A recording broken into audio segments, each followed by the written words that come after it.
Well, I think my mantra is that we need to get back to basics and we need to think long term. So, back to basics for me means taking care of the soils, rebuilding the soils, and it means adapting our crops to climate change.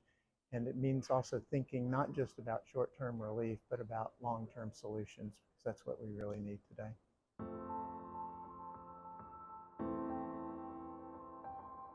There are a variety of reasons. Some soils sort of started out poor, if you will, but the incentives have been for maximization of production in some places without the proper care of the soil. So without crop rotations, without no-till, without the keeping the soil organic content up.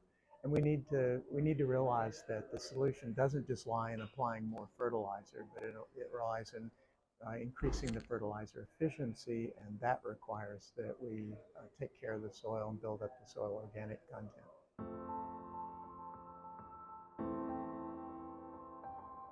We need to have a diversity of crops. People don't just live on one or two crops. A good food system is a system that provides nutrition for everybody year round, and that means a whole diversity of crops. And here at this meeting, we're talking a lot about resilience. And resilience also is not just putting, as we would say, all of your eggs in one basket. It's not just total reliance on one or two crops, but it's using the whole palette of crops that we've had traditionally. And that's why we in the United States are partnering with the African Union and with FAO to support the further development, the improvement of yield and productivity for African, indigenous, and traditional crops so that they can really realize their potential in African food systems. And why is that important? Because we need to have nutrition, good nutrition for everybody year round. And these are crops that are predominantly grown by women.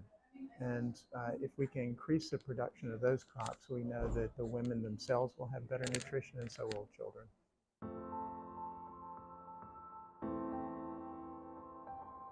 The Secretary of State just about a week ago announced $100 million going to this effort that we call VAX, the Vision for Adapted Crops and Soils. That's a good beginning.